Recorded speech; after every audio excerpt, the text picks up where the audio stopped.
জন্য ক্যান্টনমেন্ট, বিশেষ করে ওয়াকার এবং তার অধীনস্থ কিছু আ গুটি কয়েক সেনা কর্মকর্তা, বিশেষ করে ডিজিএফআই প্রধান যিনি আছেন, যিনি আ বিশেষ অভিযান চালিয়েছিলেন ৩ তারিখ, ৪ তারিখ ঢাকাতে। তার রক্ত যার শরীরে লেগে আছে তাকে কুমিল্লা থেকে আপনারা জানেন যে ঘটনার পরপরই ঢাকাতে এনে ডিজিএফআইতে বসানো হয়েছে, যাতে সরকারকে নানানভাবে অস্থির করে রাখা যায়।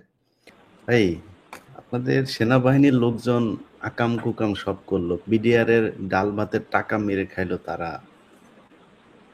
নিজেরা গ্যাঞ্জাম। কর্নেল মুজিব, কর্নেল তারপরে কি বলে জেনারেল আপনার এই শাকিল, এদের সাথে মইনু আহমেদের গ্যাঞ্জাম। মানে এই গ্যাঞ্জাম, ২ পক্ষের গ্যাঞ্জামের মধ্যে না আপনারা বিডিআর এর লোকজনের বিডিআর হত্যাকাণ্ড নিয়ে এবার নতুন তথ্য ফাঁস করলো সাংবাদিক ইলিয়াস হোসাইন। সাংবাদিক ইলিয়াসের টকশোতে বিডিআর হত্যাকাণ্ডের কয়েকজন ভুক্তভোগী পরিবার তাদের সাক্ষাৎকার দিয়েছেন। বিডিআর হত্যাকাণ্ডের যে সমস্ত আসামিরা ছিল, বিডিআর এর সদস্যরা বিনা দোষে জেল খাটছিল, হঠাৎ করেই তাদেরকে বিভিন্ন কারাগারে বদলি করা হয়েছে। এমনও ধারণা করা হচ্ছে তার অনেককে ভারতেও পাচার করে দেওয়া হয়েছে। দেশের অনেক বিষয় নিয়ে আলোচনা করা হয়েছে। আলোচনা আসলে বুঝতে পারবেন এই বিডিআর হত্যাকাণ্ডের বিচার থামিয়ে দেওয়ার জন্য সেনাপ্রধান কিভাবে চক্রান্ত করছে এবং কিভাবে ভারতের সাথে তারা এই প্ল্যানিং করে কাজ করছে। আমরা ইলিয়াসের আলোচনা শুনলে বিষয়টি আরো ক্লিয়ার হবো। চলুন সম্পূর্ণ আলোচনা শুনবো। দর্শক, আপনারা আমার আজকের যে শিরোনাম সেটা দেখে বুঝতে পারছেন যে আমরা ৫ তারিখের পর থেকে দেশ আমাদের যে অর্ধ স্বাধীন অবস্থায় আছে সেটার বিনাশ করার জন্য, সেটা আ অকৃতকার্য করার জন্য ক্যান্টনমেন্ট, বিশেষ করে ওয়াকার এবং তার অধীনস্থ কিছু আ গুটি কয়েক সেনা কর্মকর্তা, বিশেষ করে ডিজিএফআই প্রধান যিনি আছেন, যিনি আ বিশেষ অভিযান চালিয়েছিলেন ৩ তারিখ, ৪ তারিখ ঢাকাতে। তার রক্ত যার শরীরে লেগে আছে তাকে কুমিল্লা থেকে আপনারা জানেন যে ঘটনার পরপরই ঢাকাতে এনে ডিজিএফআইতে বসানো হয়েছে, যাতে সরকারকে নানানভাবে অস্থির করে রাখা যায় এবং ডক্টর ইউনূসকে যেন কোনোভাবেই সফল হতে দেয়া না হয় সেটা। এবং সম্প্রতি যেটা শুরু হয়েছে, তারা নির্বাণ যখন কিনা জনাব তারেক রহমান এবং জনাব আ ডক্টর ইউনূস দুজন মিলে যখন শুরু করেছেন যে এক হয়ে এই দেশটাকে এগিয়ে নিয়ে যাবেন এবং নির্বাচনের একটা মোটামুটি সম্ভাব্য তারিখও আপনারা এরই মধ্যে জেনেছেন। তখন তিনি নতুন করে শুরু করেছেন নানান ধরনের টালবাহানা। বিশেষ করে এই দেশে গত কয়েক বছরে গুম, খুন এবং বিডিআর হত্যাকাণ্ডের মাধ্যমে এই দেশকে যে ভারতীয় করদ রাজ্যে পরিণত করা হয়েছিল, সেটার সূচনা যে পিলখানা থেকে, সেটাকে বন্ধ করার জন্য সেনাবাহিনীর যে খুনিরা এখন পর্যন্ত আছে তাদেরকে বাঁচানোর জন্য তার কিছু কর্মতৎপরতা আমরা সম্প্রতি লক্ষ্য করছি। এবং তারই ধারাবাহিকতায় আমাদের আজকের এই সরাসরি সম্প্রচার অনুষ্ঠানটি যে কারণে করছি সেটা হচ্ছে যে বাংলাদেশের আ আ বিচারের ইতিহাসে এক হাস্যকর অসম্ভব একটা জিনিস বর্তমানে ঘটছে। অনেক মানুষই প্রশ্ন করে থাকেন যে দেশে যেন কোনো ধরনের বিশৃঙ্খলা তৈরি না হয়। দেখেন, দেশটা স্বাধীন হয়েছে আমাদের সবার জন্যেই। শুধু গুটি কয়েক মানুষ টাকা পয়সা কামাবে, শান্তিতে থাকবে, যা মনে চায় ক্ষমতা তাদের প্র্যাকটিস করবে, এর জন্য এই দেশ স্বাধীন হয় নাই। এই দেশে এখনো পর্যন্ত আমার সাথে আজকে বিশেষ কয়েকজন মানুষ আছেন যাদের কাছে আপনারা শুনবেন। বিশেষ করে আমাদের আ আইনজীবী অ্যাডভোকেট পারভেজ ভাই আছেন, যিনি অনেক আগে থেকেই বিডিআর এর পরিবারের সাথে সম্পৃক্ত, এবং জাহিদুর রহমান ভাই আছেন, যিনিও তাদের বিভিন্নভাবে সহায়তা করে থাকেন। এছাড়া আ গত ১৫ বছর ধরে নির্যাতনের শিকার আপনারা হাসিনুর ভাইকে সবাই চেনেন। তিনিও এই বিষয়গুলো নিয়ে এক প্রকার বিরক্ত এবং তিনিও খুব চান যে এই বিচারটা হোক। এই বিডিআর হত্যাকাণ্ডের সরাসরি ভুক্তভোগী কর্নেল হাসিনুর রহমান বীর প্রতীক। তো উনাদের কাছ থেকে আপনারা শুনবেন যে কি চলছে। আমরা প্রথমেই একটু ২ লাইনে শুনিয়ে রাখি যে বিডিআর এর যেই সদস্যরা ১৬ টি বছর কোনো কারণ ছাড়া জেল খাটলো, তাদের গত ১ বছর পার হতে গেল, এখনো পর্যন্ত তাদেরকে ছাড়া হয়নি। হঠাৎ করেই তাদেরকে ঢাকা থেকে এবং কাশিমপুর থেকে বিভিন্ন জায়গায় শিফট করার একটা প্রক্রিয়া শুরু হয়েছে। সেখান থেকে এরই মধ্যে ৬৫ জনকে ঢাকা কেন্দ্রীয় কারাগার থেকে পাঠিয়ে দেওয়া হয়েছে। এখন অনেকের কাছে মনে হতে পারে হয়তো ধারণ ক্ষমতার বাইরে চলে যাওয়ার কারণে এরকম কোনো কিছু ঘটে নাই। বিএনপি জামাতের লোকজন দিয়ে ডাবল ৩ ডবল মানুষও এই কারাগারে ছিল। এখন নতুন কারাগার, সেখানে ধারণ ক্ষমতার কোনো সমস্যা হয় নাই। তাদেরকে শুধুমাত্র যাতে আইনি যেই সুবিধাগুলো আছে সেগুলো না পায়, পরিবারের সাথে দেখা করতে যেন সমস্যা না হয় এই জিনিসগুলো করার জন্য আমরা এর মধ্যে আপনারা দেখেছেন যে বিডিআর এর পরিবারের একজন সদস্য যিনি জেলখানায় আছেন, তার মা ভিক্ষা করে খায়, ঢাকা শহরে ভিক্ষা করে, তারপরও ছেলের এই বিভিন্ন সময় দেখা করা, তার সাথে আইনি যে খরচ এগুলো চালানো, এগুলো তারা করে জীবন যাপন করছে। হঠাৎ করে তাদেরকে পাঠানো হচ্ছে, যার বাড়ি হচ্ছে খুলনাতে তাকে পাঠানো হচ্ছে সিলেটে, যার বাড়ি চিটাগাঙে তাকে পাঠানো হচ্ছে রংপুরে।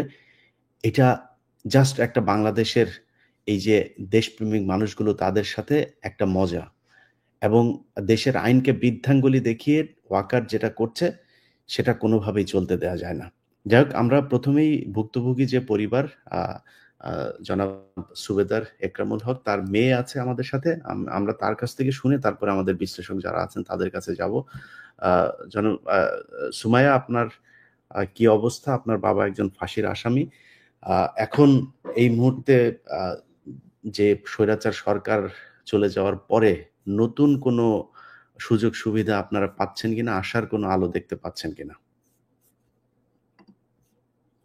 ভাইয়া, যেটা বলবো সেটা হচ্ছে যে 16 বছর ধরে যে আমরা কি পরিমাণ নির্যাতনের শিকার হয়েছি সেটা তো বলাই বাহুল্য। কিন্তু 5 আগস্ট আসার পরে আমরা আশা করছিলাম যে আমরা এবার হয়তো ন্যায় বিচার পাবো, কিন্তু 5 আগস্টের পর থেকেও কোনো ধরনের অন্যান্য সব রকম মামলাতেই অনেক অগ্রগতি দেখা যাচ্ছে, কিন্তু এই শুধুমাত্র আমাদের এই মামলাতেই কোনো ধরনের কোনো অগ্রগতি দেখা যাচ্ছে না। যে কোনো বিডিআর এর ইস্যুটা আসলেই কেন যেন সবাই অনেক চুপ হয়ে যায়। আমরা এখনো পর্যন্ত গত 16 বছর 2009 সাল থেকে এই পর্যন্ত আমরা চেষ্টা করতেছি যে ন্যায় বিচারের আশায় আমরা দাঁড়ে দাঁড়ে ঘুরতেছি। আগে তো কথাও বলতে পারতাম না, কিন্তু যখন স্বাধীন বাংলাদেশ হলো তখন আমরা চাইছি যে যেন মনে করছি যে এখন যেন আমরা কথা বলতে পারি, কিন্তু সেইটারও কোনো অগ্রগতি হচ্ছে না। এখন তো আবার এই যে নতুন শুরু হয়েছে, বাবার সাথে যখন আমার লাস্ট কথা হলো, বাবা বললেন যে এখান থেকে সবাইকে ট্রান্সফার করে দিচ্ছে, যে সপ্তাহে যে একদিন কথা হয়, মাসে একবার দেখা হয়। তো এইখানে আমাদেরকে আব্বু বললেন যে কখন কোথায় পাঠাই দিবে আমরা জানি না। এখন আমরা আসলেই অনিশ্চিত যে এখন সে কোথায় আছে না আছে। আর এই যে যদি এরকম করা হয় যে যার বাড়ি রাজশাহীতে তাকে যদি এই যে পাঠায় দেওয়া হয় কুমিল্লাতে, যার বাড়ি শরীয়তপুর তাকে যদি পাঠায় দেওয়া হয় যশোরে, তাহলে পরে ঢাকাতে মামলা চলমান এই মানুষগুলাকে তো একেই তো অসুস্থ। যখন ওই জিজ্ঞাসাবাদের নামে যে পরিমাণ অমানবিক টর্চার করা হয়েছে সেইখানে, সেই সময় তো তারা অর্ধেক মরে গেছে। এখন সবার বয়স 70 বছরের উপরে, বেশিরভাগ মানুষ, কেউ প্যারালাইজ, কেউ, আমি দেখছি যে বাবার সাথে দেখা করতে গেছি, সে আর একটা আঙ্কেল পাশে দেখা করতে আসছে, সে তার পরিবারের মানুষকে চিনতে পারতেছে না, কেউ হুইল চেয়ারে আসতেছে। এগুলো আসলে দেখে সহ্য করার মতো না। তো এই মানুষগুলোকে তো যখন নিয়ে আসবে ঢাকাতে, এই যে মামলা যে চলমান এখানে নিয়ে আসবে, তাদেরকে ডান্ডা বেড়ি পরায় নিয়ে আসবে। একে তো মনে হতো যে 17 বছরে যে আমরা একটু দেখা করতে পারছি বছরে একবার বা 6 মাসে একবার, অনেক কষ্ট করে, অনেক করে, আর্থিক অভাব, অনেক রকম সমস্যা, অনেক প্রতিকূলতার মধ্যে দিয়ে আমরা দেখা করতে পারছি, কিন্তু এখন তো মনে হচ্ছে সেটাও আমাদের হচ্ছে না, সেটাও আমাদের কাছ থেকে কেড়ে নেওয়া হচ্ছে। আপনি যদি মানতাম। যে এটা কেন করা হলো হঠাৎ করে, এটা কোনো কিছু জানতে পেরেছেন? আমি শুনেছি যে সেনাপ্রধানের একটা আছে, যে যেটা ওনার একটা প্রভাব আছে, যে কারণে হচ্ছে যে এনাদেরকে সরাই দেওয়া হচ্ছে। কিন্তু হঠাৎ করে নতুন করে কেন এরকম আমাদের উপরে অত্যাচার? আমরা তো এমনিতেই আমাদের উপরে যা অত্যাচার হয়েছে সেটা তো সীমার উপরেও সীমা পার হয়ে গেছে ভাই। কারণ এই 16 বছর ধরে এখন তো দিনের আলোর মতো পরিষ্কার যে কারা ঘটনা ঘটাইছে, কারা কি করছে। যারা ঘটনা ঘটাইছে, পরিকল্পনা করছে, তারাই তদন্ত করলো, মিথ্যা রায় দিল। তো তাহলে এই স্বাধীন বাংলাদেশে আমরা কি একটু আশা করতে পারি না যে আমরাও সঠিক বিচার পাবো, যেরকম অন্যান্য মানুষ সবাই পাচ্ছে? জি, পারস ভাই, হঠাৎ করে কেন এই বিডিআর এর লোকজনকে বের করা হচ্ছে? আপনি এটা কি কোনো কিছু জানতে পেরেছেন? জি, ধন্যবাদ। আমি একটু পেছন থেকে বলবার চেষ্টা করছি, সেটা হচ্ছে এই যে বিডিআর হচ্ছে একটি স্বশাসিত বাহিনী, যাকে শাসন ক্ষমতাটা হচ্ছে আর্মির হাতে। এটি একটি বিষয় আমাদেরকে লক্ষ্য রাখতে হবে। এবং একইভাবে জেল কর্তৃপক্ষ, জেল প্রশাসন, এটিও বিডিআর এর মতোই স্বরাষ্ট্র মন্ত্রণালয়ের অধীন। কিন্তু এই জেল অথরিটির চূড়ান্ত পর্যায়ে অ্যাপেক্স পজিশনে যারা আছেন এরা আর্মি থেকে আসা, ডিআইজি প্রিজন থেকে শুরু করে একদল দায়িত্বশীল সেনা অফিসার দ্বারা এটা পরিচালিত হয়। তার মানে হচ্ছে যে বিডিআর যেমনি ভাবে আমাদের গৌরবান্বিত সেনাবাহিনী কর্তৃক পরিচালিত হয়, ঠিক তেমনি জেলখানার অবস্থাটা তাই। তো আমরা যখন দেখি যে আমাদের সেনাপ্রধান যখন রায়ের আগে একটি রায় দিয়ে দেন যে 25-26 ফেব্রুয়ারি এই ঘটনার জন্য বিডিআরই দায়ী, এবং এই নিয়ে আর কোনো তর্ক করবার সাহস যেন কেউ না করে, এটাকে এখানে উনি ফুল স্টপ দিচ্ছেন। এখন যখন বিচারের আগে একটি বিচার হয়ে যায়, রায়ের আগে যখন রায় ঘোষিত হয়, তখন এই আর্মির অধীন এই বিডিআর অথবা জেল কর্তৃপক্ষের দায়িত্বটা থাকে ওই রায়টা এক্সিকিউশন করা। এখন এই রায়টাকে এক্সিকিউশনের কোনো পার্ট এই হয়রানি কিনা আমি জানি না। আমি নিজে সৌভাগ্য অথবা দুর্ভাগ্য বলি যে দুইবার এই জেলে থাকার সুযোগ হয়েছে। তো সেখানে কোনো প্রকার বড় অঘটন ছাড়া এই ধরনের 16 বছর 17 বছর ধরে যারা আছেন, যারা অসুস্থ, যারা চলবার মতো শক্তি নেই, আমি নিজে এদের খুব কাছ থেকে দেখেছি, সেই মানুষগুলোর সাথে এই ধরনের নিষ্ঠুর আচরণ ওই রায়ের কোনো প্রতিফলন কিনা, এটা আমার মনে হয় যে গোটা জাতির ভেবে দেখার বিষয়। দ্বিতীয় যে বিষয়টি বলতে চাচ্ছি সেটি হচ্ছে এই, আপনি দেখেন যে এই 5ই আগস্টের পরে মহামান্য হাইকোর্টে একটি রিট হইল, এবং সেই রিটে মহামান্য হাইকোর্ট সন্তুষ্ট হলেন, একটি অর্ডার দিলেন তদন্ত কমিশন গঠন করবার জন্য গভর্নমেন্টকে। সরকার একটি স্বাধীন তদন্ত কমিশন গঠন করলেন। তার মানে হচ্ছে যে 2009 থেকে যেই বিচারগুলো চলে আসছে, যে তদন্ত চলেছিল, মহামান্য হাইকোর্টের ব্যাপারে নিজেরা আশ্বস্ত হলেন যে হ্যাঁ, এই তদন্তটি সঠিকভাবে হয়নি। যারা এই ঘটনা ঘটিয়েছেন, যারা এই ঘটনায় অর্থ যোগান দিয়েছেন, যারা এই ঘটনার কুশীলব, যারা ষড়যন্ত্রকারী, পরিকল্পনাকারী, এবং যারা এই ঘটনায় প্রত্যক্ষভাবে অংশগ্রহণ করে যারা এই কুকর্মটি ঘটিয়েছেন, তাদেরকে পরপারে পার হয়ে যাওয়ার ফ্রি এক্সিট দিয়ে দিলেন, তাদেরকে এই তদন্তের আওতায় আনা হয়নি। এটা যখন মহামান্য হাইকোর্টের কাছে নিশ্চিত হলো, মহামান্য হাইকোর্ট তদন্ত কমিশন করার কথা বললেন, এবং বাংলাদেশ সরকার সাবেক বিডিআর প্রধান আলম ফজলুর রহমান সাহেবের নেতৃত্বে একটি স্বাধীন তদন্ত কমিশন করলেন। এখানে দুটি বিষয়। একটি বিষয় হচ্ছে যে এই স্বাধীন তদন্ত কমিশন গঠনের মাধ্যমে মহামান্য হাইকোর্টের এই উপলব্ধির মাধ্যমে এটা পরিষ্কার হলো যে 25-26 ফেব্রুয়ারি যারা এই অপকর্মটি করেছেন, স্বাধীন দেশের এতগুলো সেনা অফিসারকে ধ্বংস করে দিয়েছেন, এবং চৌকস বিডিআর কে যারা ধ্বংস করে দিয়েছেন, তারা আইনের আওতায় আসেনি, তাদেরকে আইনের আওতায় আনা দরকার। আমাদের ন্যাচারাল জাস্টিসটা হচ্ছে কি, যখন এই ধরনের কোন অধিকতর তদন্ত শুরু হয়, পুনঃ তদন্ত শুরু হয়, তাহলে আগের ভুল তদন্তে যারা আসামি হয়েছিলেন, যারা কনভিক্ট হয়েছিলেন, হাজতি অথবা কয়েদি, যে কোনো ফরমেশনে তারা জেলে আছেন, যে কোনো একটি আইনি ফরমেশনের মধ্যে রেখে তাদেরকে ফ্রি করে দেওয়া হয়। কতক্ষণ পর্যন্ত? যতক্ষণ এই নতুন তদন্ত কমিশনের রিপোর্ট না আসে। সেটি করা হয়নি, আজ পর্যন্ত সেটি করা হয়নি। ট্রায়াল সেশনে অনেকগুলো ডেট গেল, স্বল্প সংখ্যক কিছু বিডিআর সদস্যকে মুক্তি দেওয়া হয়েছে, অধিকাংশ সদস্যরা এখনো ভেতরে আছে।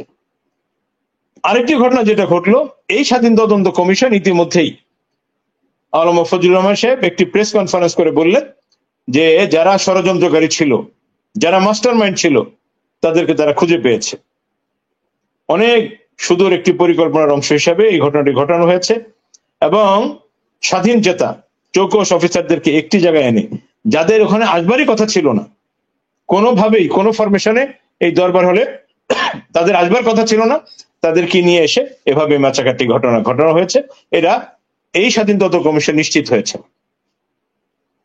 তাহলে মহামান্য হাইকোর্টের যে উপলব্ধি, সরকারের যে সিদ্ধান্ত, এবং সেই সিদ্ধান্তের আলোকে আজকে যে তদন্ত কমিশনের রিপোর্ট আংশিকভাবে ফজলুর রহমান সাহেব যেটা প্রকাশ করলেন, তার মাধ্যমে এই নির্যাতিত নিপীড়িত সেনা অফিসারদের নির্দোষিতা প্রমাণিত হইল। আমাদের কষ্টটা লাগে সেই জায়গায়, এই নির্দোষিতা আংশিকভাবে প্রমাণিত হওয়ার পরেও এই তারিখগুলো যাচ্ছে, আমরা যারা ভেতর আছে সবার জন্য জামিনের আবেদন করছি, কিন্তু তাদেরকে এই সত্য রিপোর্ট পাওয়ার পরও তাদেরকে জামিন দেওয়া হচ্ছে না। উপরন্তু আমরা পরশুদিন থেকে এটা শুরু হয়েছে। আজকে একটু আগে আমাকে একজন একটু মেসেজ দিয়ে বলল, ডিসি অফিস থেকে, পুলিশের জেলা প্রশাসন থেকে একটি বড় ধরনের এসকর্ট চাওয়া হয়েছে, পুলিশের একটি বড় ধরনের ফোর্স চাওয়া হয়েছে বিভিন্ন জেলায় এই বিডিআর সদস্যদেরকে। এবং এদের মানে কি বলবো এই সদস্যদের কথা, এই সপ্তাহে আমাদের গত ধার্য তারিখের পরে এক বিডিআর সদস্য চিৎকার করে কান্না করতেছে, কি একটা ওয়েতে ফোন করে আমাকে বলতেছে, ভাই এতটা বছর, আমি বিয়ে করার 3 মাস পরে গ্রেপ্তার হয়েছে, এতটা বছর বউটা আমার ছিল, এখন সব লোক বলছে যে তুমি আমরা এতদিন আশ্বাস দিছিলা যে এই সরকার আসলে তোমরা জামিন পেবা, এখন তো তোমাদের জামিন পাওয়ার কোনো লক্ষণ নেই, আমি আর ধৈর্য ধরে থাকতে পারতেছি না, নানান জনের নানান কথা অত্যাচারে আমি আর থাকতে পারতেছি না, হ্যাঁ আমি তোমাকে তালাক দিয়ে আমি চলে যাচ্ছি। ভাই আপনি একটু বুঝান, আমার বোর্ডের একটু বুঝান, আমার অল্প কয়টা দিন লাগবে বের হইতে, ও যেন এতটা বছর ধৈর্য ধরছে, আর যেন ধৈর্য না। এই ধরনের অমানবিকতার হাজার কাহিনী, শত কাহিনী। আমাদের কষ্ট লাগে যাদের আসার পরে আমরা একটু আশান্বিত হইলাম, গোটা জাতি আশান্বিত হইলো, তাদের কর্ণকুহরে এগুলো পৌঁছতেছে না। এই মানুষগুলো কত যে করুণ অবস্থার মধ্যে ওখানে জীবনযাপন করে চিন্তাই করা যায় না। আর সবচেয়ে বড় কথা হচ্ছে আপনার আইনে ন্যাচারাল জাস্টিসের বিধানটা কি? আমরা এটা আব্দুল সালাম নাসিরউদ্দিন পিন্টুর সময় দেখলাম যে মহামান্য হাইকোর্টের একটি নির্দেশনা ছিল যে তিনি বারডেমে চিকিৎসা পাবেন এমন একটি কাছাকাছি জায়গায় জেলখানায় যেন তাকে রাখা হয়, তা করা হয়নি। ঢাকা কেন্দ্রীয় কারাগার থেকে তাকে নিয়ে গেল নারায়ণগঞ্জ, তারপরের দিন নিয়ে গেল রাজশাহী, তারপরের দিন আমরা তার মৃত্যুর খবর পেলাম।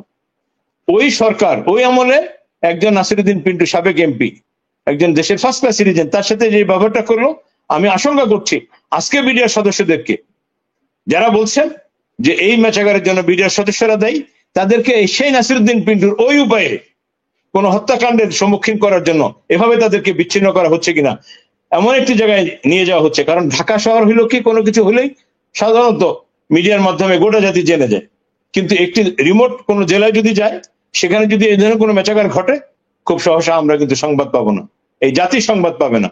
আমি আশঙ্কা করছি এই ধরনের কোনো পরিকল্পনার অংশ হিসাবে, যেখানে একটি মামলা চলমান এবং এই বিডিআর সদস্যরা এই মামলার আসামি, তাদেরকে ধার্য তারিখে, এই সামনে 27 তারিখে আরেকটি ধার্য তারিখ আছে, 17 তারিখে আরেকটি ধার্য তারিখ আছে, এই 17 জুলাই একটি ধার্য তারিখ যেখানে আছে, যেখানে তাদের উপস্থিতিটা আইনে ম্যান্ডেটরি, সেই অবস্থার মধ্যে এভাবে তাদেরকে বিচ্ছিন্ন করে বিভিন্ন জেলখানায় রিমোট এরিয়া পাঠিয়ে দেওয়া হচ্ছে, যেখান থেকে খবর পাওয়া ভালো কিংবা খারাপ আমাদের জন্য কষ্টসাধ্য হবে। এই ধরনের কোনো একটি পরিকল্পনার অংশ হিসাবে এভাবে তাদেরকে, যদিও বিষয়টি ইনহাউস ম্যানেজমেন্টের বিষয়, জেল কর্তৃপক্ষ কাকে কোথায় রাখবে তাদের বিষয়, কিন্তু যাদের মামলা চলমান, যাদেরকে হাজির করতে হবে এবং একটি ন্যাশন ওয়াইড, খুব ন্যাশনাল ইন্টারেস্টের সাথে জড়িত এমন একটি মামলা, একটি গুরুত্বপূর্ণ মামলা, সেই মামলার আসামিদেরকে এভাবে করাটা, এটা কোনো সুদূর পরিকল্পনার অংশ কিনা, একজন লয়ার হিসাবে ব্যক্তিগতভাবে আমি খুবই আশঙ্কা ফিল করছি যে এর পরিণতিটা সেই নাসিরউদ্দিন পিন্টুর মতো হয় কিনা, আল্লাহ ভালো জানে।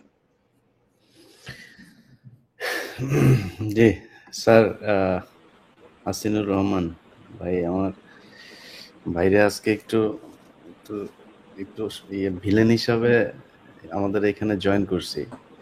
ভাই, আপনাদের সেনাবাহিনীর লোকজন আকাম কুকাম সব করলো, বিডিআর এর ডাল ভাতের টাকা মেরে খাইলো তারা, নিজেরা গ্যাঞ্জাম, কর্নেল মুজিব, কর্নেল তারপরে কি বলে জেনারেল আপনার শাকিল, এদের সাথে মইনু আহমেদের গ্যাঞ্জাম, মানে এই গ্যাঞ্জাম, দুই পক্ষের গ্যাঞ্জামের মধ্যে না আপনারা বিডিআর এর লোকজনের উপরে এই টর্চার কেন করতেছেন? এটা কি আপনার স্যারকে একটু জিজ্ঞেস করেন আপনি?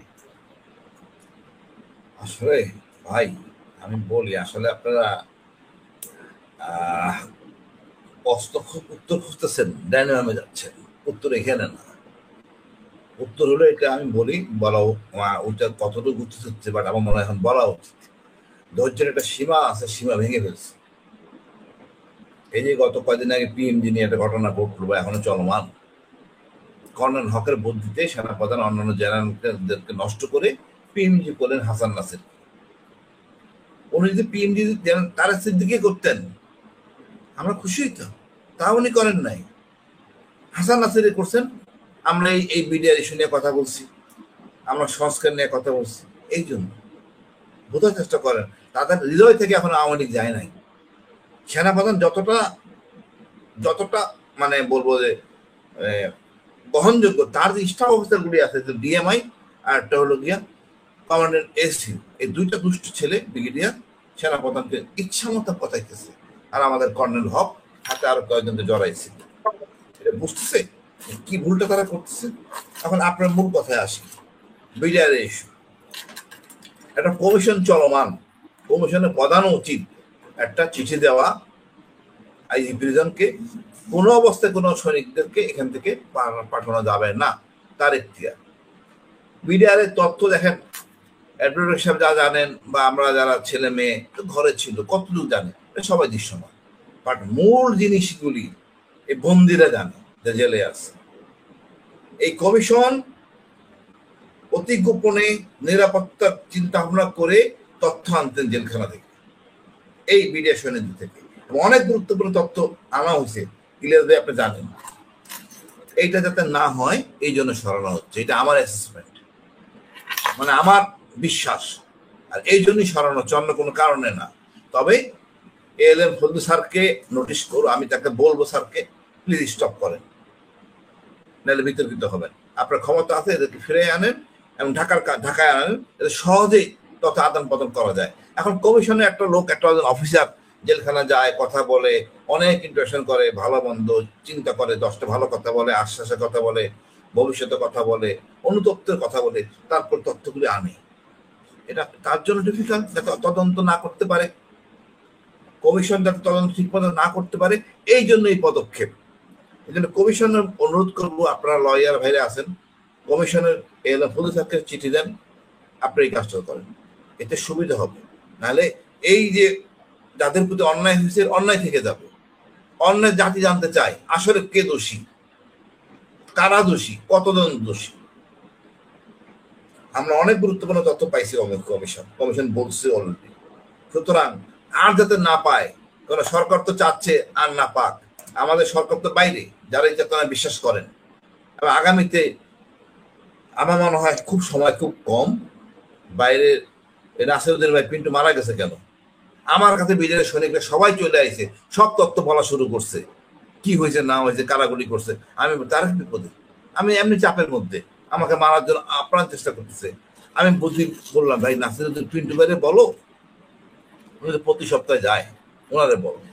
ওনাকে বলা হয়েছে, তারপরে তো পিন্টু ভাই সব জানা যখন শেষ, তখন তারা সরাই দিছে, তারপরে মারা গেছে। পিন্টু ভাই স্বাভাবিক মারা গেছে বলে আমি মনে করি না, তাকে মেরে ফেলা হয়েছে, বিকজ সে সব জেনে গেছে। এখন এইটাই হলো কথা, সব জানলে আমরা মরতে হবে, যারা বলবে তাদেরকে মেরে ফেলবে। আমি এই জন্য বলেছিলাম মুখ বন্ধ। এখন তো দেখেন এই দুষ্টামি করতেছে, মানে জানাজানি হয়েছে, কেউ ফাঁস করে দিচ্ছে, কথা বলে দিচ্ছে, তাই সরাই দিচ্ছে। এটা আমার ফজলু স্যারের দায়িত্ব, এএলএম ফজলু সাহেব এরকম করা উচিত। আর কারো প্রতি জুলুম হোক এটা আমি চাই না, সত্য প্রকাশ হোক, ক্ষমাটা পরে, বাট সত্য প্রকাশ করতে হবে। ধন্যবাদ ইলিয়াস ভাই। জাহিদ ভাই, আমরা আপনি অনেকদিন ধরেই বিডিআর এর এই পরিবারগুলোর সাথে সম্পৃক্ত, আপনি তাদের একদম ভেতরের যে মায়া কান্না সেটা মানে বোবা কান্না সেটা জানেন। তো আপনি একজন মানবাধিকার কর্মী, একজন সাংবাদিক, একজন রাজনৈতিক বিশ্লেষক, মানে মানে মানে হচ্ছেটা কি, মানে বিডিআর এর সাথে আসলে এটা কি হচ্ছে, এটা কি আপনার কোনো ডেফিনিশনে আপনি বুঝতে পেরেছেন কিনা? যে আমরা আজকে একজন বিডিআর সদস্যের সন্তানের আজকে বক্তব্য শুনলাম আমাদের এখানে, এটা শোনার পরে আমাদের কাছে যেটা মনে হয়, যেটা প্রতীয়মান, এই যে হঠাৎ করে তাদেরকে ঢাকা থেকে সরিয়ে নেওয়া, বিভিন্ন জেলায় স্থানান্তরিত করার যে প্রক্রিয়া চলছে বা যদি হচ্ছে, পক্ষান্তরে এটাকে আমরা মনে করি যেটা স্বাধীন যে তদন্ত কমিশন গঠন করা হয়েছে, যে তদন্ত চলছে, সেই তদন্তকে বাধাগ্রস্ত করারই একটি প্রক্রিয়া।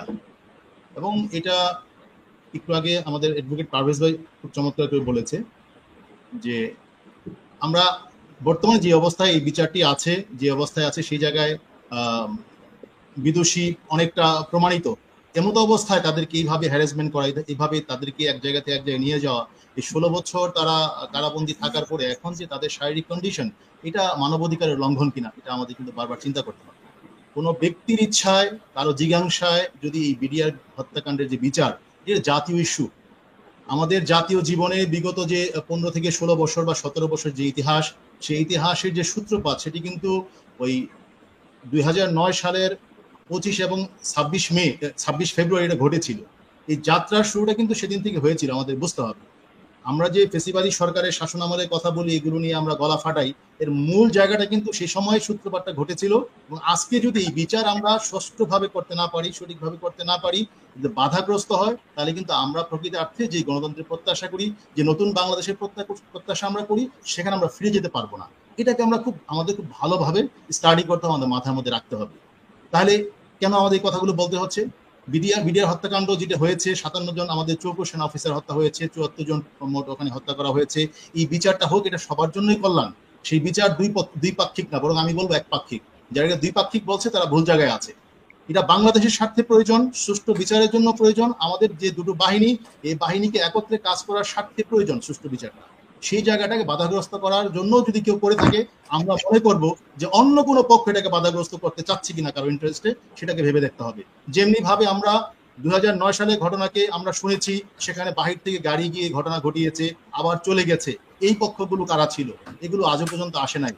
আমরা আশা করেছি, আশা করতে চাই, আমরা প্রত্যাশা রাখতে চাই মেজর জেনারেল আলম ফজলুর রহমান সাহেব উনি দায়িত্ব নিয়েছে স্বাধীন তদন্ত কমিশনের, একটা স্বাধীন তদন্ত সেখানে হবে। এবং তারা যারা বিডিআর অফিসার, যারা এখন এই জেলবন্দি আছে, যারা এখানে অপরাধী না, তারা খালাস পাবে এবং প্রকৃত অপরাধীরা চিহ্নিত হবে। কিন্তু আপনি যদি বিচার কার্যেই বাধাগ্রস্ত করেন সেই ফেসিবাদী সরকারের আমলের মতো করে, তাহলে আমরা আশাটা করব কোথায়? ফেসিবাদীর একমাত্র বাংলাদেশে এখন পর্যন্ত 2টা ফেসিবাদীর লোক আছে যাদের সরানো হয় না। এই একটা হচ্ছে সেনাপ্রধান, আর একটা হচ্ছে রাষ্ট্রপতি। এই জায়গাটায় কমিশনের কাজ হচ্ছে, যদি তারা বাধাগ্রস্ত হয় কোনো কাজে, সেই জায়গাটা কিভাবে ওভারকাম করে জাতির প্রত্যাশা যেটা একটা সুষ্ঠু এবং নিরপেক্ষ বিচার, এই বিচারটা যদি আমরা করতে না পারি, জাতি হিসেবে কিন্তু কখনোই আমরা কলঙ্ক মুক্ত হতে পারবো না। আমরা যে গণতান্ত্রিক ধারার মধ্যে ছিলাম সেই জায়গায় আমরা কখনো ফিরে যেতে পারবো না। কেননা আমাদের গণতান্ত্রিক ধারা থেকে বিচ্যুতির সূত্রপাত হয়েছে 2009 সালের 25 এবং 26 ফেব্রুয়ারি সেই পিলখানা হত্যাকাণ্ডের মধ্য দিয়ে। এবং একক ক্ষমতার যে কুক্ষিগত ক্ষমতার যে প্র্যাকটিস, সেটা সূচনাও কিন্তু সেই সময় হয়েছিল। আজকে এই জায়গাটায় যদি আমরা সবাই জোর দিয়ে স্বচ্ছ বিচারের ব্যবস্থা করতে না পারি, যদি আমরা ব্যর্থ হই, আমরা যেই তিমিরে ছিলাম সেই তিমিরে থেকে যাব, সেই অন্ধকারে আমরা থেকে যাব। সেখান থেকে বের হয়ে আসা আমাদের জন্য খুবই কষ্টদায়ক হবে, সম্ভব হবে কিনা সন্দেহ আছে। আমরা যতই নতুন বাংলাদেশ বলে আজকে চিল্লাই, যতই আমরা গলা ফাটাই, প্রকৃত অর্থে আমরা সেখানে ফিরে যেতে পারবো না। সুতরাং এই বিচারটার ব্যাপারে আমি মনে করি সমগ্র জাতিকে এবং সবাইকে সচেতন হওয়া দরকার। সকলকেই কণ্ঠ উঁচু করে বলা উচিত যে এই বিচারটা স্বচ্ছ হওয়া দরকার। মানে এর সাথে সমগ্র জাতির, আমাদের ভবিষ্যৎ জড়িত, আমাদের জাতিসত্তার মানে আমাদের ভবিষ্যৎ জড়িত। সেই জায়গায় কোনো রকমের ছাড় দেওয়া কিংবা একপাক্ষিক পক্ষপাতিত্বমূলক কোনো বিচার কার্যকর হয়ে যাক, এটা আমরা কোনোভাবেই চাই না। দ্বিতীয় যে বিষয়টা, সেটা হচ্ছে মানবাধিকারের বিষয়টা অবশ্যই লক্ষ্য রাখতে হবে। আপনি বিচারাধীন আসামিকে এইভাবে তো এই হঠাৎ করে যখন নাকি নতুন করে তদন্ত শুরু হইলো, ঠিক সেই মুহূর্তে ঢাকা থেকে বিভিন্ন জায়গায় পাঠিয়ে দেওয়া, এটা তো আমি মনে করি সুস্পষ্ট, যেটা হাসিনা বীর প্রতীক যেটি বলেছেন, যে এটা বিচার কার্যে বা তদন্ত কার্যে বাধাগ্রস্ত করার একটা প্রক্রিয়া। অন্যথায় আর কি হতে পারে? যখন তাদের কাছে আরেকটা বিষয় আমি একটু আপনাদের বলি, এটা পারভেজ ভাই খুব ভালো বলতে পারবে হয়তো, যে এটার যে গেজেট প্রকাশিত হয়েছে সেখানে বলা হয়েছে যে যারা কনভিক্টেড তাদের সাথে কোনো রকমের যোগাযোগ বা আলোচনা করা, তাদের সাক্ষাৎকার নেওয়া যাবে না। এটাও মনে করি যে এটা স্বাধীন তদন্তের অন্তরায়, এটা কোনোভাবেই হতে পারে না। আজকে যখন নতুন আপনার তদন্ত হবে, তখন সকল পক্ষের কথা শুনতে হবে। যদি পুরনো আইনে কেউ সাজাপ্রাপ্ত হয়ে থাকে, তাহলে তো আপনি সেটাকে মেনে নিলেন, আপনি তো সেই রায়টাকে বা সেই সাজাটাকে মেনে নিচ্ছেন না, সেই তদন্তকে মেনে নিচ্ছেন না, বিদায় নতুন করে আপনি আজকে তদন্ত কমিশন গঠন করছেন, সেখানে আপনি দুটো পক্ষকে আলাদা করে কনভিক্টেড বলে তাদের থেকে কোনো বক্তব্য নেবেন না, এটাও কোনোভাবে ন্যায় বিচারের মানে দৃষ্টান্ত হতে পারে। উভয় পক্ষের কিংবা সকল পক্ষের আপনি বক্তব্য এখানে নেওয়া উচিত বলে আমি মনে করি। অন্যথায় কোনোভাবেই কিন্তু সঠিক বা স্বচ্ছ তদন্ত হচ্ছে না বা সঠিক বিচারের দিকে আমরা যেতে পারছি না। এই জায়গাগুলো আমাদের খেয়াল রাখতে হবে। এবং মানবাধিকারের প্রশ্ন আমি অবশ্যই বলবো যে একটু আগে আমাদের পিন্টু ভাই কথা বলেছেন, উনি এই ঢাকা থেকে তারপরে নারায়ণগঞ্জ, তারপরে ঢাকার বাইরে গিয়ে উনি তারপর দিন আমরা দেখলাম উনি লাশ হয়ে ফিরলো। আজকে যাদেরকে শিফট করা হচ্ছে তারা ভবিষ্যতে কি আসলে সুস্থভাবে ফিরতে পারবে কিনা, এই তদন্ত কাজ আগামীতে আরো বিস্তৃত হতে পারবে কিনা, জাতি কি সত্যিকার অর্থে জানতে পারবে কিনা এর পেছনে কারা সত্যিকার অপরাধী ছিল, সত্যকে আড়াল করার জন্যই কি তাদেরকে এখান থেকে স্থানান্তরিত করা হচ্ছে কিনা, এই প্রশ্নটা যেমন ওনারা করেছেন আমার কাছে একই প্রশ্ন। সুতরাং আমি মনে করি বিডিআর কিংবা সেনাবাহিনী সবাই, এই দুটো বাহিনী আমাদের অত্যন্ত গর্বের, আমাদের সীমানার অতন্ত্র প্রহরী, আমাদের দেশের অতন্ত্র প্রহরী। যাদের ক্ষতি হয়েছে তাদের সেই ক্ষতিপূরণ বা বিচারটা অবশ্যই হওয়া উচিত, যারা নিরপরাধ তাদেরও মুক্তি পাওয়া উচিত। অন্য কারো অপরাধে কোনো ব্যক্তি যাতে কোনোভাবেই ভিক্টিমাইজ না হয় সেদিকে আমাদের অবশ্যই খেয়াল রাখা উচিত। এবং আজকে যে পরিস্থিতি সৃষ্টি হচ্ছে আমি মনে করি এখানে সন্দেহ করার যথেষ্ট কারণ আছে যে বিচার কার্য বা স্বাধীন তদন্ত কার্য বাধাগ্রস্তেরই একটি প্রক্রিয়া হতে পারে এটি। জি ইলিয়াস ভাই। প্রিয় দর্শক, আমরা আমি মনে হয় সবচাইতে বেশি 5 তারিখের পর থেকে এখনো পর্যন্ত বিডিআর এর এই বিষয়টা নিয়ে কথা বলছি। এই দেশে অনেক দেশপ্রেমিক মানুষ আছে, সব যত ইউটিউব, ফেসবুক, তারপর সাংবাদিক যারা কিনা সোশ্যাল মিডিয়াতে আপনারা যাদেরকে খুব সুপরিচিত হিসাবে দেখেন, এরা সব একজনেরও ইউটিউব, ফেসবুক থেকে একটা টাকাও নেয় না। এরা এদের ফেসবুক, ইউটিউব মনিটাইজডও করে নাই। একমাত্র আমার ফেসবুক আর ইউটিউব থেকে আমি টাকা খাই, আর কেউ টাকা পয়সা নেয় না। সো এই টাকার জন্যই আমি খালি এগুলি করি। আর এই বিডিআর এর পরিবারের থেকে যদি সরতে পারতাম আমার মনে হয় মাথার অনেক চাপ সরে যেত। এদের পরিবারের এর এই সমস্যা, ওর ওই সমস্যা, এগুলি শুনতে শুনতে নিজেই অসুস্থ হয়ে যাচ্ছে। মানে এত অমানবিক একজন মানুষ হইতে পারে ভাই? ডিওএইচএস এর ভেতরে বসে থেকে আপনি যে সুখে আছেন তার চাইতে অনেক বেশি সুখে এই সালমান এফ রহমান ছিল, অনেক টাকা পয়সা ছিল, আজকে অনেক খারাপ অবস্থায় আছে। আল্লাহ চাইলে অনেক কিছু করতে পারে। উনি যে কথাটা বলেছেন জাহিদ ভাই, আমাদের গর্বের একটা প্রতিষ্ঠান। আপনাদেরকে আমার জন্য 1 মিনিট সময় হবে কিনা, একটা বিষয় একটু বলবার চাচ্ছি। জি জি অবশ্যই, একটা সেকেন্ড। আমি একটু পেছনের দিকের একটা ঘটনা খুব মনে পড়ে, এটা আমার মনে হয় যে আমাদের সবার জানা আছে, তারপর বিস্তারণ করে দেওয়া। এটা হচ্ছে এই হত্যা মামলা যখন হইলো, হত্যা মামলা যখন চার্জশিট হইলো, হত্যা মামলায় তখন বলা হইলো যে 17 জন আসামি পাওয়া গেছে যারা এক্সক্লুসিভের সাথে জড়িত ছিলেন। এই 17 জনকে অভিযুক্ত করে একটা স্প্লিট আলাদা একটা চার্জশিট দেওয়া হয়। কিন্তু আমরা কি দেখলাম যে হত্যা মামলায় সাধারণত দুনিয়ার সব দেশে, ইভেন আমাদের দেশে 21 আগস্ট থেকে শুরু করে নারায়ণগঞ্জের 7 মার্ডার অথবা সিলেটের কিবরিয়া হত্যাকাণ্ড, সকল মামলায় যখন এই ধরনের দুটো চার্জশিট হয়, এই দুটো চার্জশিটের বিচার একই কোর্টে একই তারিখে একসাথে চলে। আমরা প্রথম যেটা খুব অবাক হইলাম, ন্যায় নীতির ব্যত্যয় ঘটিয়ে হত্যা মামলার বিচারটি আগে সম্পন্ন করা হলো। এবং সেখানে হত্যা মামলায় একটি বড় অংশ 352 জন বা কম বেশি হবে নির্দেশিত প্রমাণ করে তাদেরকে খালাস দেওয়া হলো। এদেরকে আটকে রাখতে হবে। এদেরকে আটকে রাখার জন্য ওই যে চার্জশিটে বলা হইলো, হত্যা মামলার চার্জশিটে যে 17 জনের বিরুদ্ধে এক্সক্লুসিভের অভিযোগ পাওয়া গেছে, এখন আর এই 17 সংখ্যাটা 17 থাকলো না। টোটাল যে 857 অথবা 856 কম বেশি, এই সবাইকে হত্যা মামলা যারা আসামি ছিলেন সবাইকে বিস্ফোরক মামলায় নিয়ে আসা হলো। দুর্ভাগ্য হলো এই যে হত্যা মামলায় রায় হয়ে গেছে, সেই রায় হাইকোর্ট ডিভিশনে সেট হয়েছে। সেই রায়ের বিরুদ্ধে গভর্নমেন্ট আবার অ্যাপিল করেছে, যেটা অ্যাপিল ডিভিশনে পেন্ডিং আছে। যারা খালাস পেলেন, হত্যা মামলা থেকে পরিপূর্ণভাবে খালাস পেলেন, এই 352 বা কম বেশি এই আসামিরা এখন বিস্ফোরক মামলায়, যে মামলায় প্রায় 1100 সাক্ষী দেখানো হয়েছে, মাত্র 200 বা 200 প্লাস সাক্ষীর জবানবন্দি হয়েছে। এই অবস্থায় ওই খালাস পাওয়া, হত্যা মামলা থেকে খালাস পাওয়া আসামিরাও, যার মৃত্যুদণ্ড হইল, তিনিও জেলে আছেন গত 17 বছর ধরে।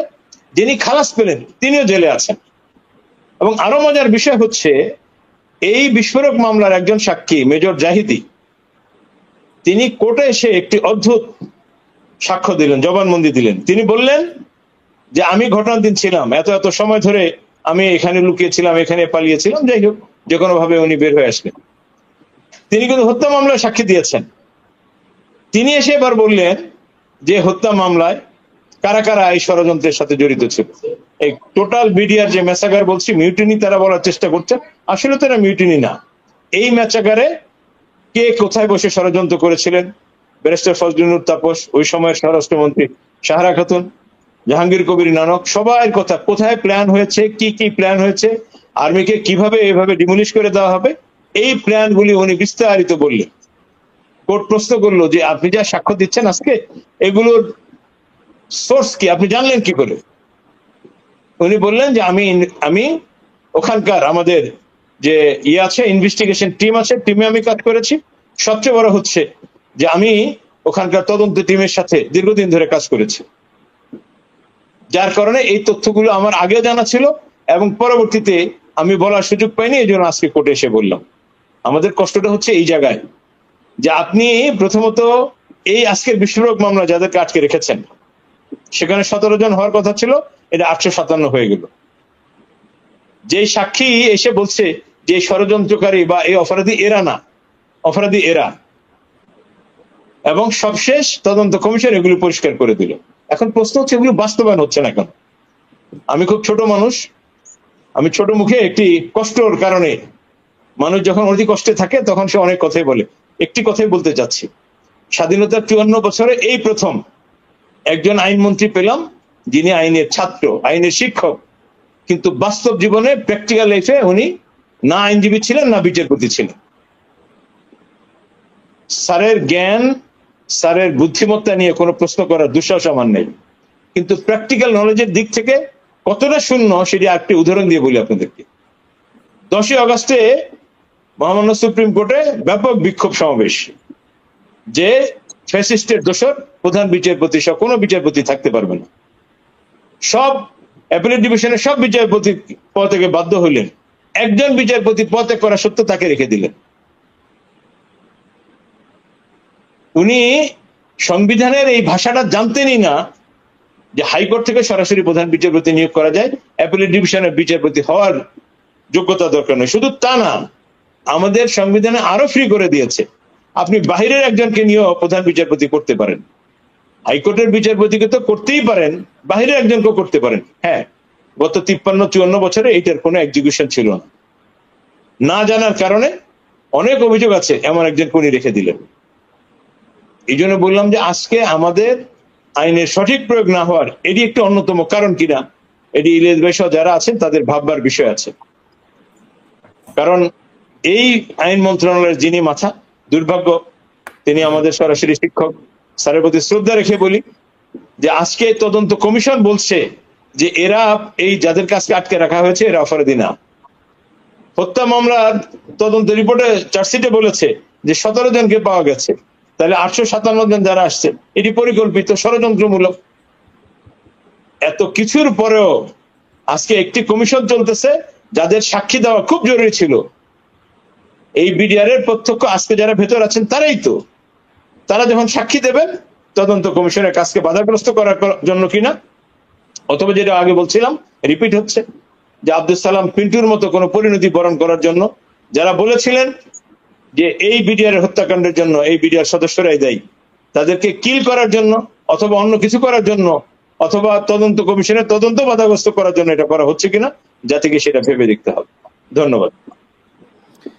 জি, আমরাও সেটাই বলছিলাম যে জাহিদুর রহমান ভাই যে কথাটা বলছে ওটা দিয়ে শেষ করছিলাম যে সেনাবাহিনী আমাদের গর্বের একটা প্রতিষ্ঠান, এই প্রতিষ্ঠানকে আমরা বিতর্কের ঊর্ধ্বেই রাখতে চাই, কিন্তু যখন এই প্রতিষ্ঠানে আজিজের মতো লোক এসে সেনাপ্রধান হয়েছিল, মইনু আহমেদের মতো লোক হয়েছিল, তখন থেকেই কিন্তু সেনাবাহিনী কিনে নানান ধরনের সমালোচনা এবং তার ধারাবাহিকতা এখনো চলছে।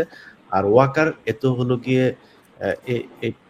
এই পর্যন্ত আমরা আজিজ বলি কিংবা শফি বলি, যাই বলি, সবচাইতে বদমাইশ হচ্ছে গিয়ে এই ওয়াকার। ও কোরআন হাদিস বিক্রি করে তারপরে খায়, মানুষের সাথে যায় কথা বলে, এমন একটা ভাব ধরে সে জামাত বিএনপির লোকজনের নিয়ে ইমামতি করে তারপর নামাজ পড়ে। তুই মুসলমান কিনা আমি তো এটা সন্দেহ আছে, কারণ তোরা যে শেখ হাসিনা যারা সেনাপ্রধান যে বানায় মুসলমান হইতে পারে না। তোরা আগে তওবা করা লাগবে, তারপরে মানুষের কাছে কথাগুলো কেন বলছি জানেন? আমার এখানেও সে পাঠাইছিল, এখানে এই ভাই হাসিনুর ভাই বলেছেন দুজনের কথা, ওই দুইজনের মধ্যে একজন কিন্তু এখানে আসছিল আমার সাথে কথা বলতে। সে এসেও মানে প্রথম ও কোথায় কোন মেডিসিন দিতে হবে খুব ভালো করে জানে। হাসিনুর ভাই যেটা বললেন যে এই দুজন নষ্ট করছে, এটা কিন্তু বিশাল ব্রিলিয়ান্ট। আমার সাথে এসে প্রথমে 1 ঘন্টার আলাপ, এই আলাপের মধ্যে 1 ঘন্টার মধ্যে সে পুরো হচ্ছে কর্নেল হাসিনুর রহমান, সরি এই ওয়াকার হচ্ছে গিয়ে এই মাগরিব থেকে এশা পর্যন্ত ওর সামনে অনেকগুলো বই থাকে, কোরআন হাদিস বিভিন্ন অনুবাদের কোরআনগুলো থাকে, ও সেগুলো নিয়ে বিশ্লেষণ করে। মাগরিব থেকে এশা পর্যন্ত ওনার সাথে কেউ দেখা করতে পারে না। আসলে যদি এটা করে তাহলে ও কুফরি করে, ও ভালো কাজের জন্য এটা করে না। ও যদি ভালো মানুষের পয়দা হইতো, কোনো মানুষের মানে ইয়েতে মানে ইতে যদি নাকি কোনো মানুষের পয়দা হয়, সেই মানুষ এই ধরনের অমানুষ হতে পারে না। এক একটা পরিবারের এই যে কথাটা বললেন আমাদের পারভেজ ভাই, এর চাইতে ভয়ঙ্কর তথ্য এই মিডিয়ার পরিবারে আছে। ছোট বাচ্চা রেখে এসছে, স্ত্রী রেখে আসছে 6 দিন আগে, মা বাবা আর কেউ নাই, একমাত্র সন্তান, বাবা মা মারা গিয়েছেন, বাবা স্ট্রোক করেছেন, প্যারালাইজড হয়ে পড়ে আছেন, টাকা পয়সা কিচ্ছু নাই, এভাবে চলছে। এত সোজা না। আমি ইলিয়াস হোসাইন আজকে আপনার সাথে যে কথাগুলো বলছি, এটাতে আপনার কষ্ট হতে পারে, আমি জানি আপনি বিশাল ক্ষমতাশালী, আপনি আমার অনেক ক্ষতি করতে পারেন, করেন। একজন বিচারক আছেন, তার কাছে জবাব দিন। আপনি যা করলেন এই গত 1 বছরে, এই 1 বছরের মধ্যে আজ পর্যন্ত আলেমদের যেখানেই যায়, আলেমদের বিচারে ইদানিং একটা নাটক শুরু হয়েছে, তাদের জামিন হচ্ছে, স্টে অর্ডার দিয়ে দিচ্ছে। পারভেজ ভাই নিশ্চয়ই জানেন, আপনিও এরকম 2-1টা মামলা আপনার হাতে আছে, জামিন হচ্ছে, স্টে অর্ডার। আরে ভাই, সেই হুমায়ুন আজাদ হত্যার মামলা, কোনো সাক্ষী নেই, প্রমাণ নাই, গাল গল্প বানানো, জামিন, স্টে অর্ডার। বিচারকের সাথে কথা বললাম, ভাই বুঝেনি তো, ভাই আমাদের হাত পা বাঁধা, সব একই সমস্যা এক জায়গা থেকে, সেটা হচ্ছে এই ডিজিএফআই।